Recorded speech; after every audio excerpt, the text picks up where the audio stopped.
saying stuff right now. Okay. How do you want to start episodes? How would you like to do so? I don't know. I mean, it would be nice if we had some sort of a natural conversation that just transitioned beautifully into Welcome to Blockbuster Mentality. Yeah. I'm Dave. This is Ben. I think I'm going to drop the Dave-O.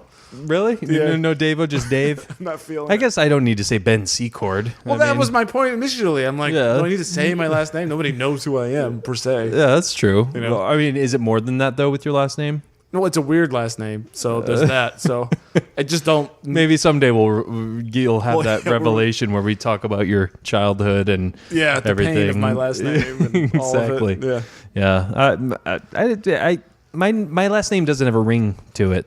I like your last name a lot better. Mine is Ben Secord. Secord's good, you know. Ben It's like, Secord. you know, record. Yeah, people I've heard Secord, Secord, Yeah. What is I don't that? know. What is the origination from that? like French. Oh, okay. That sounds right. My grandpa's French Canadian.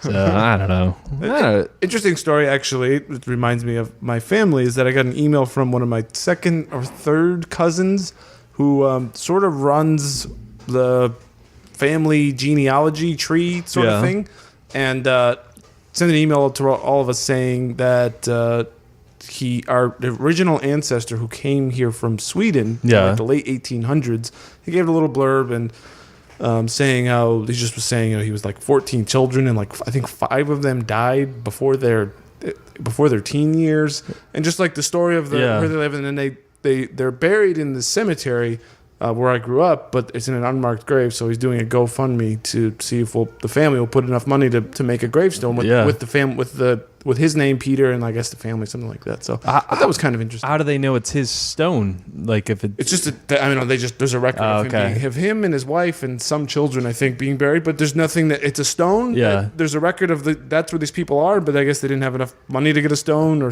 with their name on it or something like that. It's just an unmarked grave. So. Are you big into that ancestry stuff? A little bit. Yeah. I think it's interesting. I do too. I started doing. I did like a free trial of Ancestry.com, and there's so much information you can get. Yeah. I got up to like my great grandfather. I found a picture of him on like my mom's side, on my grandma's side. It's pretty interesting. It's fascinating, right? Yeah. Well, because I like I did a 23andMe where they do your genetic makeup. Oh right. Don't you have to like pay for that? Don't they like take your DNA and stuff? Yeah, it was the one where they do health, it was like I think like $200. It was my wife bought it for me as an anniversary present. So, but here's actually That's awesome. This is the picture of the guy. Doesn't he look like this. a badass and his kids? Ooh, look at that. He looks like he could kick anyone's Yeah, ass, right? we should put this on the video to show everyone what we're talking about. Yeah, he looks like kind of looks like Daniel Plainview. Yeah, kind of like that. He's got a handlebar mustache. Yeah. Looks like he could rip you in half and like eat your insides. Right? I'm an oil man. Who is that? That's my great grandfather. Okay, so you don't know anything, like your dad doesn't know anything about him, or your mom or whoever it came from. Was it your mom's side or dad's side? My dad's side. Oh, okay. I see a little you in him. Appreciate that. But just the idea that, he came from Sweden. I mean, he worked as a laborer. Yeah, that's crazy. And that was it. And, your kids die. You live this, like, almost kind of horrible life. But yet, I think I don't know how many descendants. There's over 200 of us now. Yeah. Because he made that journey. And I think that's kind of awesome. So it really is cool. It's a nice idea to maybe honor him in that way and the rest of the family. That picture came from that 23? No, that was from my cousin. That's from your cousin. Okay. And that 23andMe thing, so like what came back? Like was it? Oh, so they send you a little thing to swab your cheek. It takes like 6 weeks and you get your results. It gives you like basic percentages of where you come from. And there wasn't any real surprises, but it was just kind of neat. And they tell you a story about where the people that you are, where they came from thousands of years ago, how they migrated. Wow, that's crazy. And then I would love to do that. Yeah, it's really interesting. Yeah. And then they do they test if you allow them to and you give your permission. They will test and give you results for certain markers, which can be health related. Oh, so interesting. So I haven't had any bad news on that. Yeah, well, that's good. I found out they also test for a % of Neanderthal DNA, and mine is like higher than like 85 or 89% of all 23andMe respondents. So I have a higher. It's like something like maybe like 4% Neanderthal or something like that. The highest is if you live in. If you're East Asian, I guess you have the highest percent, which it could be as high as 8%. So Europeans and Asians have some. We banged Neanderthals along the way, and I always knew there's something about you. Yeah, it's the brow. I guess. You know what happened to the Neanderthals? What happened? We ate them. Oh, As Anthony Hopkins says in Westworld. Are you caught up on Westworld? I am not. Thank you for spoiling that. No, he said it in the first season. okay, like it's just a little quote he gives. I don't think we ate them. We just banged them. Well, he basically said, humans, wiped them out. We is did. Yeah. What, we outcompeted them. Exactly. And we took the pretty ones along the way. But yeah, that's quite interesting. I kind of want to try that out now. Did you just send like a piece of hair or something? No, initially? it's a cheek thing. Oh, okay, like a swab or They give you whatever. this little container. Yeah, it's like That's awesome. It took like 6 weeks to get the results. Yeah. I was like dying to know. Yeah, Even though there wasn't any surprises, and I didn't think because I know where my mom's side comes from, and I know roughly where my dad's side comes from. I didn't know you had any Sweden heritage in you. That's pretty cool. Yeah. Look at you. Hey, what can you do? Really nothing. And that is how you start a show. That's right. This is Blockbuster Mentality. Yes, it is. And as we already said, I'm Ben. That's Davo, and today we are going to do the top 5. No, man. All right. He's not ready. Sweet. No, I'm not Davo anymore. Oh yeah, I'm sorry. I thought we went over this. We already went over this, and then we got into Neanderthals and genealogy, and they took like a piece of your cheek. Yeah, I got thrown off. It's a so major sacrifice. Dave, sorry for adding that O. What are we doing tonight? We are doing. So a few weeks ago, we did top 5 villains, not including Star Wars or comic book movies. And you found yourself drawn to when I was looking up, reminding myself of villains on the old Google machine. Yeah. I came across a lot of the comedy ones. So I contacted you and said, "Hey, does this list include comedies?" Right. And you were like, "Nah." No, yeah, because I think that it was villains or villains, and even though you had some critique of my list, this is I'm still sore about the Goodfellas one. Your rejection on that. Tell us what you think, folks. Well, go listen to that episode and listen to our list if you haven't already, and tell me what you think about his. Is Tommy DeVito a villain in Goodfellas? And I could see an argument against it, but he's certainly a terrifying menace of a character. And he makes you feel uncomfortable, a little bit scared, I think. That is true. Even the people around him, he could make enemies, within. So I'd say that's slightly that's a bit villainous. It is, but for the actual story, he's part of their gang, Well, who's the villain? Is the FBI? Yes, the FBI is the villain. The villain is being just the threat of being a regular schmuck, as he says at the end. That's the villain, being a normal person. It's weird because we talked about a little bit about Full Metal Jacket, how the first half we love and the second half is kind of throwaway. I kind of almost feel that way about the Ray Liotta deep character stuff. I mean, I liked the highlights of it, like when he's going crazy with his wife and all that, and she's like got the gun, he wakes up to the gun in his mouth or whatever. I like all that, but it gets a little bit crazy with the drugs, and I'm not. Maybe it's just because it's such a downward spiral of a character that it's like maybe too painful to watch. But I almost feel like the quality of the movie also is not as good. Yeah, I mean, he's not the greatest actor. I mean, that's no secret. He's really not. I mean, this is really, that laugh, man, that laugh. But yeah, I could see where you're coming from there.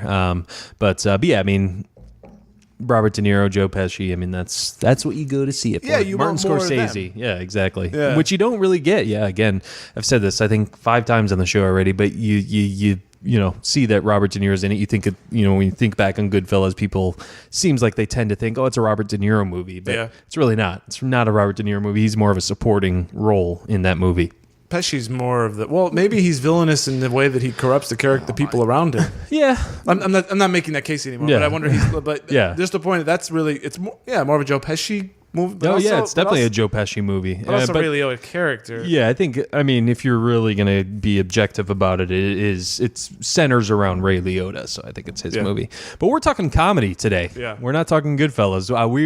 We're doing top 5 comedy villains. This is Ben's nice way of saying, Dave, please shut up and let us get into the topic. I like to move things along. I don't want people to, see the title of the episode and they're like, are you guys going to talk about comedies or what? Well, we want to serve the audience. Maybe I'll preface the title with some Goodfellas talk / top 5 villains in comedies. Do you do timestamps in every episode? I don't, but I think I should start. Well, maybe actually I should because I have the editing you have the editing responsibility. Actually, if you could Forget that idea because that's a lot of work. No, it's gonna. Well, I like to suggest All you have to say, but first of all, when he edits, he listens to it like 2 times, speed it up 2 times. 1.25. 1.25. Well, so that can make an hour episode. all you have to do is just type in like your notebook. Do you do it on your computer? Yeah, you just do in your notebook. Like, okay, at this time we switch subjects to this. Well, I didn't think of that, so that's what. See, this is how we do things, folks. We have to do it on air. So he actually does it. I want you guys to hold him to it. So I'll do you one better. What is your number 5? Oh, wow. I guess that's how we speed things along. So you're not wow. ready. Okay. I'm ready. Right. I'm ready. Let's do it. So again, so comedies. Let's really get into the heart Comedy of villains. comedies. Yeah, we're talking about movies that make you laugh and the bad guys in those movies. Now, what's the best? What's your top 5? My Ben? top 5. This is more of just my favorite. And it's comedy. It's all subjective. So I'm not even going to explain. My number 5 is Francis from Pee-wee's Big Adventure. Tim Burton. This is the first of all, I have a special place in my heart for this movie. It's just a movie I grew up with, would always watch at my grandma's house. So it's already got a special place in my heart. And you know, when I think about, back in my childhood watching this movie, Francis, he was a good villain because he got under my skin. He was this rich kid who, was always picking on Pee-wee, Pee-wee. No, is that really? saying, I always thought of this as more of a thriller than a comedy. No. I mean, yeah, we can make that debate. I mean, that's a show in itself right there, is debating, whether this is a thriller or not. It's got the dinosaurs and Large Marge, things like that. But yeah, I really just wanted to put this in here just for funsies, just because, it's fun. I don't even know the actor's name, but he's like in Teen Wolf and the name's not on me either. Yeah, but yeah, he's in a bunch of these movies from this era. I think that's a great call. So you're a Pee-wee fan? Yeah, I'm a big Pee-wee fan. You watched the series when you were a kid? Yep. Did you see the latest Netflix thing? My son was watching it a little bit. It's crazy and it's Pee-wee. Yeah, exactly. It's not. I don't know. I've also like Pee-wee. Yeah, I'm a big fan. Right. Even after the whole, the whole whacking it in a porn theater. Yep. After the whole incident. Yep. That didn't change my perception of the man. Right. He's, it's because the man is the weird guy with the long hair and the beard that's doing what he's doing. That's not Pee-wee. Right. That's somebody else. Paul Rubens. Right. That's Paul Rubens. That's a Paul Rubens problem, not a Pee-wee problem. Right. Well, that was always the rumor when I was a kid. Like, oh, he's in jail for like life for exposing himself in a theater. And I mean, who does that? I know. Like, I guess that's all you had then. So I mean, it wasn't. You didn't have the internet or. Well, that wasn't like in the 70s. This was like, I'm thinking in the 90s. Yeah, early 90s. I don't know how prevalent internet pornography was, but and the point is, what kind of a weirdo needs to do that? Exactly. It's just bizarre. How lonely can you be? But I think that's a great call. Yeah, Francis, I know you are, but what am I? Yeah, he's just always calling on daddy, rich kid. Yeah, exactly. Yeah, I know. What am I? There's no real.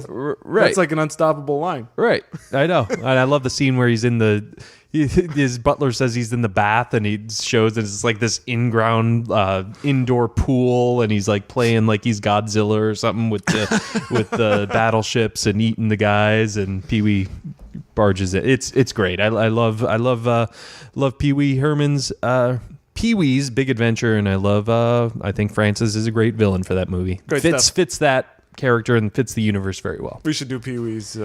We should, and again debate whether or not it's a thriller. But yeah, Francis from Pee-wee's Big Adventure is my number 5. Great stuff. My number 5 is Mugatu, played by Will Ferrell. I feel like I'm taking crazy pills. I've got my dog. I've got my hair. I'm Will Ferrell with eyeliner. Yep. I'm a fashion mogul that wants to manipulate Derek Zoolander to kill the prince of the prime minister of Micronesia or whatever he called it. Malaysia. I know, but he came up with every possible Oh my goodness! Yeah, Will Ferrell's perfect for this. I mean, this is a legit villain, right? Right. I mean, this guy he's insane. It's crazy. It's just hilarious. I don't really have much more to really say about it. I mean, I might as well say he's my number 2. Okay. I have him at my number 2. I used to watch this movie constantly. and he was big in my Will Ferrell phase. I think we all went through that where we were just out obsessed. of yours? No, I'm not out of it. I'm just saying there was a time and place where he was the only thing that came out of my mouth. The only quotes I ever made were Will Ferrell movie quotes. That's great. And Mugatu was a big part of that. I feel like he's taking crazy pills. Hansel, he's so hot right now. Oh yeah. It's just great. I love how he treats his assistant. He's like, I said no foam or whatever he says, and throws it on his assistant. But yeah, it's a perfect role for Will Ferrell. It's pure insanity. Exactly. It's just let the guy. Go ahead. Did you see Zoolander 2? I did and forgot it. Yeah. I didn't even finish it. Oh, you didn't? I at least got through it, but I wouldn't say it was a great experience. Yeah. It made me laugh, but first Zoolander was good stuff. Yeah, so hot right now. All of it. It's just the guy. He's a genius. Right. He kind of made the whole movie funny. I don't think it was. Imagine Will Ferrell not in that movie. Right. Yeah. It was stupid. It was obviously stupid, but it would have been just not as many laughs. Yeah, Mugatu totally completes that movie because I like Ben Stiller and Owen Wilson in it too. But Jerry Stiller was nice in there too. He's talking about tushy squeeze. Yeah. Something about the prostate. I don't know what. Oh, yeah. It's like so big. He's got a. I don't know. Something. I hope that never happens He's to me. pissing all the time. Yeah. Got a prostate the size of a grapefruit. Whatever he said. I need to. I used to know that movie by heart. I need to watch it again. But yeah, all right. That's your number 5. Yeah. All right. Good choice. I love it. My number 4 is the ultimate bully from 1985's Back to the Future, Mr. Biff Tannen. Oh, great call. Yeah. This is what I had. He was one of the ones that came across when we were doing our villains, and then I texted you. I was like, "Are we including these?" I mean, this is like the ultimate '80s bully in high school. I'm gonna make like a tree and peel out. Or No, I'm gonna make. Yeah, why don't you make like a tree and get out of here? Let's make like a tree and leave. I mean, I do want to do Back to the Future, the original, at some point. I love that movie. I've seen that movie a million times. Yeah, it's lighthearted. It's a fun movie. But yeah, it seems like all school bullies were basically encapsulated in him. Like he was the ultimate bully. I love how it's like in the 50s, so it's in that time frame. So they're able to bring back like those classic cliches that bullies were, and it just seems like he's got the fast car. He's muscular. Yeah, he'll just punch you, and then he's like a bully. He's like always a bully, right? Throughout his whole life, and he's got his dad under his thumb. It's so frustrating. Mm-hmm. He really is like. And then you go to part 2, see what happens with him. He's like a Donald Trump figure. Oh, yep, exactly. It's like and I think they based that off him. Yeah, it's so funny because he's such an ass. Exactly. It's so manipulative and so like it's not just like he's bad in a lot of ways, not just physically. He's like emotionally. Right, yeah, just like trying to take advantage of girls and all that, like Marty's mom and stuff. And she was a bit of a slut, though. Oh, yeah, for sure. I mean, she almost slept with Calvin Klein, a.k.a. her son. But yeah, I had to include him just because, again, Back to the Future has, I love that movie. And, it's an adventure comedy. Yeah. It's still... I'd classify it as comedy. Definitely. Yeah. I'm not going to fight you on it. All right, cool. I don't want to dig against. I want to make sure that that's clear here. We support each other. You can here, knock on mine, but I'm going to be the better man here. Are you ready for my number 4? Are you the better man if you say you're the better man? No, definitely not. Oh yeah, let's do your number 4. My number 4 is Shooter Mcgavin. Oh yes, he's on my honorable mentions. I do not have. I had to fit other people on my list, but yeah, he is in my honorable mentions. It's a role that you will never escape, right? Because you can never be anything other than Shooter. Yeah, every time I see him, it's always Shooter Mcgavin. Could not be taken seriously. I love that. There's that one where I think it's a Happy's Nightmare or something, and he's got the leather jacket and he's doing the shooter thing, and then he makes out with the grandma. And then he makes out with his girlfriend, who is the mom on Modern Family now. Oh yeah, Julie Bowen. Yeah. But he kisses the grandma. I mean, she's she's old and wrinkly. movie. He's putting his tongue in her mouth. Yeah. Well, then it's she's wearing like the kiss mask, and he puts the Gene Simmons tongue right in his. It's like, oh, that's disgusting. I love that one where and then he shoots and the ball lands on that big tall guy from 007. Whatever. Mine landed on Frankenstein's fat foot. He was like, oh wow, wow, wow, wow. Yeah. Oh my god. The guy he's not a bad actor. He's just pigeonholed, I guess. He plays such a good smug dick and douchebag, just so cocky. He was in some Star Trek movies, I think, before that. Other than that, I don't know. I mean, it's really I hope he made some good money off of that movie. Oh, I'm sure. Yeah, that's it. That's it for you, buddy. Guy spends more time in the sand than David Hasselhoff. Like thinks he's so funny and you pieces of shit like you for breakfast. Yeah. You eat pieces of shit for breakfast? Just like no. So many great lines. Yeah. That might be the best Adam Sandler movie. Oh yeah, I mean that's definitely up there. Although they're all sort of guilty pleasures for me. Oh, for sure. Yeah, Billy Madison. I just watched Gilmore. Chuck and Larry the other day. Oh, really? That movie makes me laugh. I really I love. I know. Even Longest Yard that was on the other day, and I was enjoying that. And it's just he brings me to just like I don't care. Like I'm just watching it because I'm enjoying. You know. Yeah. I haven't seen any of his latest like Netflix ones or anything. They're so bad. Yeah. They're like there's no like. It's like he's got total control, so that's not what he needs. But it's nice to get him to bring in his. Well, we were gonna do the week of. Actually, that one's on our list. We just never got around to doing it. Yeah, that's right with Chris Rock. Yeah, because that one's been sort of popular, so it might be a kind of a topical one to get into. Do you know? I had no idea until like I don't know, maybe a year ago that the guy who's in charge of the PGA in Happy Gilmore, that actor. You know who I'm talking about? The guy who is in charge of the PGA in Happy Gilmore. Yes, I do. I'm sorry. Yeah. No, is Dennis Dugan, and he like directs a lot of Adam Sandler's movies. Like, really? I think he directed Happy Gilmore. He was the guy that they started referred to like about the rules and stuff like that. Yeah, exactly. Yeah, he's like, well, whoop-de-doo when he says my grandmother's house is going to be foreclosed on or whatever. Yeah, he did Grown Ups. Even he did Chuck and Larry. Grown Ups wasn't bad. Yeah, I didn't see the second one. The second one was stunk, but the first one was good. I like Kevin James. He makes me laugh. That's what I like. I mean, he's got a good ensemble. He could bring in like Rob Schneider in a totally ridiculous role. Rob Schneider's going to make you laugh. I know. There's no way around it. I mean, in Big Daddy, I loved him in that, and even that little cameo he makes in Happy Gilmore or Waterboy. Yeah, you can do it. Yeah. Well, Chuck and Larry, he's doing like this. It's a circle. Yeah, I've always loved Rob Schneider. Did you ever see The Hot Chick? No, with Rachel McAdams. One I didn't want to get into. Okay, that's one definitely a guilty pleasure he for me. He plays her, or he goes into the body? Like they like switch bodies, and he plays her. Yeah, it's quite humorous, but it's terrible. Looking back on it, but it's a guilty pleasure. All right, so that was your number 4. Yep. All right, my number 3. I don't know if you're gonna have this on your list. I actually just watched this the other day too. I'm a big Ben Stiller guy, and I picked Ben Stiller in Dodgeball, White Goodman, because we're better than you, and we know it. Love Dodgeball. Came out in 2004, and it again was a movie that I quoted constantly. Yeah. And White Goodman is just the ultimate douche, which I think I've said for a lot of these guys now. But yeah, White Goodman, Ben Stiller.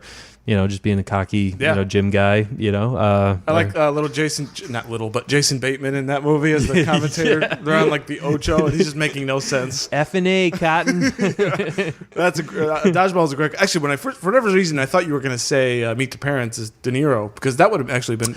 That one didn't. I was just saying that one didn't make the list. That's definitely a villain in a comedy. I think Meet the Parents is my favorite Ben Stiller movie. But I just saw that over the weekend. Really, I don't know why it didn't occur to me. It's great.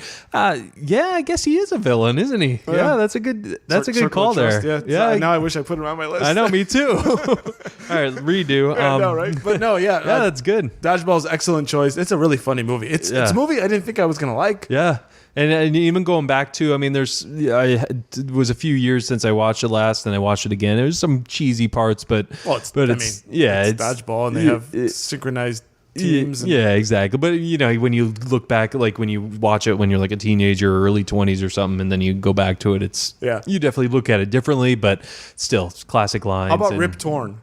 Rip Torn's great. The guy is hilarious. Is he still alive? I don't know, but he is so funny, that guy.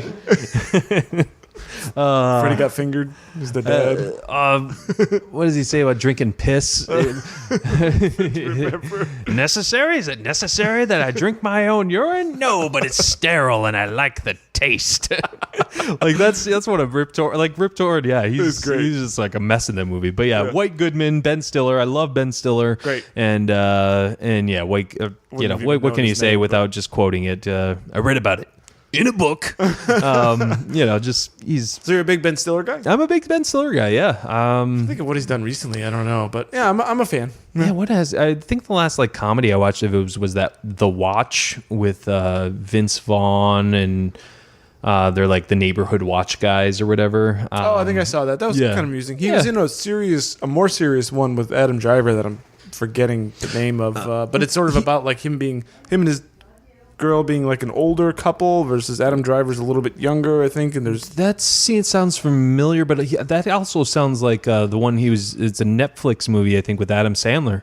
And Dustin Hoffman, the Merowitz stories or something. I tried watching that and couldn't get through it. Oh, it was not good. I don't know. I didn't. It was a movie I just didn't care about. Yeah. It was like, okay, this is sort of interesting, but it's just not grabbing. I tend to like Ben Stiller's comedies more than when he tries to get more serious. Ben Stiller also with did you ever see, was it Reality Bites? No, I haven't. Flirting with Disaster. Those are two like lesser known ones that I think are worth checking out. I think I only know to do on the first thing I ever saw him in was There's Something About Mary, and then I think after that was like what, in the mid '90s, and after that I don't think I saw him until Mugatu, which I think the two movies you mentioned were probably in the middle of that. Okay. But yeah, the movie's not called Mugatu. I wish it was. That's a movie in itself.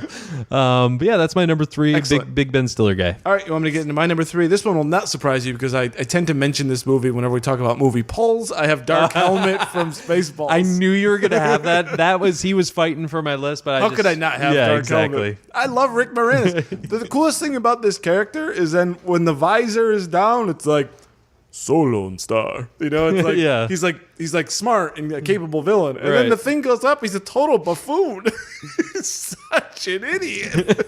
You went over my helmet. Great. Yeah, he's great. I mean, I easily could have put him in my top 3 even, but so Lone Star. Yeah. I just love that. It's just nonsense. And then when they crashed and his helmet's like all crumpled and he's just like totally in a daze. Yeah. Good thing you had that helmet, sir. Well, you are great with lines. I'm terrible with lines. You remember all these lines. So. I used to be a lot better. I don't know why.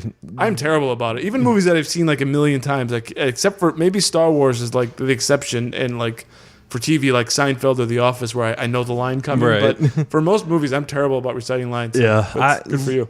I think just because I've seen the movie a million times, I can't believe I wasn't better about the Zoolander lines and the White Goodman lines. But Dark Helmet's great. Can we do Spaceballs one time? Yes, we can. We have to. I just want to do it. I love that movie. And now that we've sort of figured out that it's also a parody of 2001 in addition to Star Wars, because I didn't even know. With that boom, boom, boom. Oh, right. Boom, yeah, boom, yeah, yeah. All that going into plaid. All that. So I think this is, and I love John Candy. Bill Pullman, I don't know. I was never really a big fan of Bill Pullman, but he's whatever. Just a guy. But Joan Rivers. Fooled you. I like the guy who plays his like second in command. That guy's hilarious. Oh yeah. He's just, what lackey. else has he been in? I don't know. I forget, but yeah. Mel Brooks is just. I think.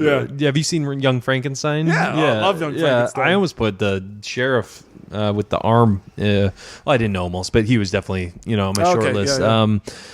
Yeah. Young Frankenstein's great. Frankenstein, exactly. But yeah, Mel Brooks is great. Rick Moranis. Love Rick Moranis. There was something I was just about to say, but I lost it. That's all I had. Well, just some general Spaceballs, but we're kind of past the moment now. But when they're combing the desert, and have you found anything? Not a thing. We ain't found shit. Thank you. I know that line. They got but that helmet is like a big circle. Yeah, I know. What is that? Well, I'm surrounded by a bunch of assholes. That's great. Well, interesting thing there too is well, I think as I noted during our Rogue One episode, that was just a more creative version of the window that surrounds the planet in Spaceballs. Oh yeah, It's really the same thing. It really is. Why didn't Let's just open the door. why didn't the rebels just have a vacuum cleaner that would have solved it all? Ooh, wait a second. My nose on the microphone. Yeah, exactly. How do they not just? Let's just Get a Hoover. Go around that. All right, great choice. Great choice. Thank you. Your Your number 2 is done. Yeah, my number 2 is Mugatu. Mugatu. So who's your number 1, my friend? Actually, this is my number 2 still. My number 2, right? What? Yeah, I just did my number 3. Oh yeah, and I already did. All right, go ahead. You're right. You're right. This is correct. Yes. My number 2 is Ray Finkle.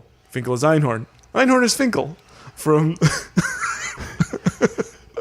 Ace Ventura: Pet Detective. Oh wow. I think this is the villain. I think. Oh, okay. He kidnapped Dan Marino. I'm not so familiar with Ace Ventura. well, I not guess- that I haven't seen. I've seen it like once or twice. Well, Ben, I want to thank you for the opportunity for having me on the show. Unfortunately, this will be my last episode. Wow. So if anybody's here looking for a co-host, just DM me on Twitter. Who Dave pl- _Quist. He's still going. Who plays him? Sean Young is. This is a movie that could not be made today No, because definitely it is not. a former football player who I believe former kicker who transitions into a female detective, Oh, and he's like played by Sean Young. the butt of the joke. Yeah. Yeah. And then So what is it that put this at your number 2? I just love just because I you love the Ace movie. Ventura. Okay. I think it's just a great. I saw this movie I think in a theater when I was like 10 years old. Yeah. And I've seen this movie a million times. So I think this is. It's also just funny. It's just a great comedy. You have not watched this movie enough, so I will. It's No, I want to hear. So what does he do in the movie? he in the first. Okay, so when the Dolphins went to the Super Bowl in 1981, Yeah, when they lost to the 49ers, correct. they had the opportunity for a game-winning field goal. Dan Marino was the holder. Ray Finkle was the kicker. Dan didn't do laces out. Probably have heard laces out. Right. From that movie. Right. And Really? proper football technique. But Well, yeah. Finkle missed the kick, so they Right. lost. Right. So there was a lifelong, Finkle's went crazy, ended up in a mental institution from which Jim Carrey is investigating Yeah. the tracks, which is hilarious. And then, so his way of disappearing was to become a woman. That's how he could stop being, he couldn't be Ray Finkle anymore because he Right. was just so depressed by screwing up the Super Bowl and being a total loser. He gets lost in the woods and comes back as a girl that tucks. Yeah. It's a tuck. Well, yeah. It's tuck job. got to be. It's a tuck job.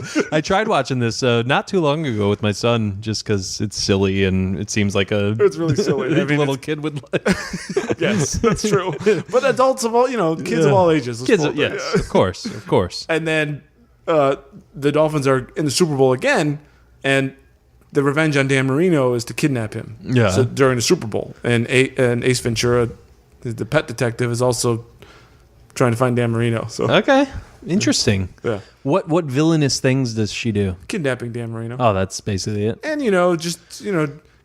confusing Ace, because she kind of comes on to him, and he's Yep. into it, and then he discovers that there's a tuck.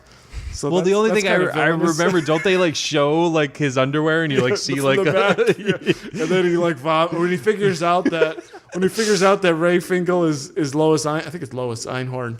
He's like vomiting. He's got the plunger. He's like trying to plunge the vomit out of his face. doesn't he start like chewing a bunch of gum Yeah, to like try to yeah. So I do remember some. It's not owning up to the bad things you've done in life Yeah. and stealing the greatest quarterback of all time. Yeah, of course. That's so. You're a huge Dolphins fan. I just put the 2 and 2 together. So that's why this movie is not mostly, but that's one reason why this movie is near and dear to my heart. Yeah. All right. Sounds good. Yeah. I'll have to check it out. Again. I mean, you don't have to watch I it. know. No, there are movies that I do want to start discovering again. Yeah. Due to my son, because he's in the age where he likes stupid humor and Yeah, don't all go that. through Yeah. the AFI 100. Just Yeah. do Pet Detective. There we go. All right, so we're getting to our number 1. You're number 1. All right, let's go. One of my favorite comedies of all time, comedy series of all time. Okay. My number 1 is Dr. Evil. Yes, Is number it? 1. Oh, Oh my god! I didn't think. Wow, that's Great awesome. call, yeah. Oh, thank that's you. pure Okay. excitement right there. Yes, that is awesome. I knew. When you were saying, I'm like, series. Yes, he's got the same one. Great call. Great call. Yes, I mean, Dr. Evil was like a phenomenon for like Seriously. a few years, right? and I liked him the more the movies went on too. know. Like I loved him in Spy. I think Spy Who Shagged Me. The second one is my favorite Dr. Evil movie, but still, the first one is phenomenal. Zip it. Yeah. How about no? I mean, it's like it's never ending. I don't even really like Mike Myers all that much. Really, I do like Mike Myers. I'm definitely a Mike Myers guy. Saturday Night Live, How I Married an Ex-Murderer, or So I Married an Ex-Murderer. But Dr. Evil is like it's like one of the greatest forget villain, anything, just in any comedy. Right. It's just awesome. I love this character. Seriously. So funny. He's so just ridiculous, but I don't know. It's like I don't even know how to describe this character. He's just Seriously. he's like aware of himself, but like but he's totally not. Yeah. no, yeah, but like he's right. Well, because he's already stupid, and then he's put into the future, essentially. He goes from the 60s to the 90s, and he's even more out of touch because... Yeah, when they treat evil as like a personality trait that shouldn't be like judged. Right. It's like, I'm just evil. This is what I do. I feed people to sharks, or I mistreat my son and make fun of him and make sure until he loses his hair. It's like this is who I am. Oh my god, it's just so brilliant. I mean, it's again, I used to know the lines to this. I'll just say that this is my example of I used to know lines better. But yeah, Dr. Evil. I mean, it's just pure joy and entertainment when I'm watching. It's just he's my favorite character in the whole Austin Powers series. We get Mini-Me from that. Yeah. I mean, it was really that for a little bit there. That was like all of movies. It felt like, at least to me. That's where like frickin' came from. Freezing in here, frickin' freezing in here, Mr. Bigglesworth. Yeah, Bigglesworth. I have a Bigglesworth at home. Actually. Oh yeah, She's you 18 do. Years Man, old still, crazy. Yeah. Which one is that? Persia, man. Still alive. That thing. It is a thing. It's true. Oh man, man. But that's an awesome number one. Yeah, I am. Is that the first one that we matched on? Right? Yeah, first time we've. This is one. Yeah, actually, I thought our lists were going to be a bit closer this time, but. I knew we were going to match on at least one, and it's good to have the number one. Sure. Yeah, that's great stuff. That's awesome. I love Dr. Evil. Yeah, I feel like I should have more to say. But I know, me too. It's my number one, and I'm not saying much. It's just freaking hilarious. Well, Mike Myers, I mean, he just how many characters does he play in these movies? Yeah. I'm with it. I'm hip. So good, so stuff. Good. Love it, and I love when he like raps with Mini-Me, and just the two of us in the second one, and then they bring in Fat Bastard. Somehow it doesn't like feel like it's jumping the shark, and I don't know why it doesn't. Yeah, it's just funny. There's supposedly a fourth one coming out soon. Oh my god, that would be amazing. Yeah, I'm there opening night. Oh, for sure. Yeah, I love Austin Powers, and it's comedy gold for me. So yeah, and like I said, I'm not a huge Mike Myers fan per se, but he's brilliant in all these movies. Yeah, so for sure. Great stuff. All right. Well, that's our list. You want to go through yours? Yeah. So my number 5 was Francis Buxton from Pee-wee's Big Adventure. Number 4, Biff Tannen from Back to the Future. Number 3, White Goodman from Dodgeball. Number 2, Mugatu from Zoolander. And number 1, Dr. Evil from Austin Powers. Excellent. I opened up with your number 2. My number 5 is Mugatu. I have Shooter Mcgavin from... I love Shooter McGavin. Dark Helmet, Ray Finkle / Einhorn, and Dr. Evil. Nice. I love it. Yeah, I'm really glad we had our number 1. I wasn't like, I didn't think, I guess I never talked to you about Austin Powers before, but. Yeah, no, that's one maybe add to the list. Why not? Do an Austin Powers. Yeah, do a comedy series. It's hard to really talk about comedy, though, because the laughs aren't. You're laughing. I mean, there's no deep point. You're laughing and you're just making, you're doing quotes the whole time. That's why, That gets lame. But, especially, when you got movie quote guy over here, just keeps quoting. I am movie quote guy. All right, folks. Well, that is it for us. You can be sure to, subscribe to us on iTunes and YouTube. Love a review and a subscription. Yep, definitely. And support us on Patreon if you check that out. We got some... giveaways we do, things like that if you become a patron. Be sure to follow us on our personal accounts. I am at BCCord. I am at Dave_Quist. And our show's Twitter account at Blockbuster Cast. We love having conversations about movies, anything. Just feel free to contact us, and Absolutely. we'll be happy to talk to you. Sounds great, Ben. All right, man. Well, my list was the correct one. Obviously. Yours was semi-correct because we had the same number one. Yeah, I don't mind being second place. That's all right. All right, folks. Well, that is it for us. For Davo, I'm Ben Secord. And as always, I'm sorry. Wait. For Dave, I'm Ben. Got it. And as always, grab some popcorn, grab some snacks. We'll catch you guys At the movies.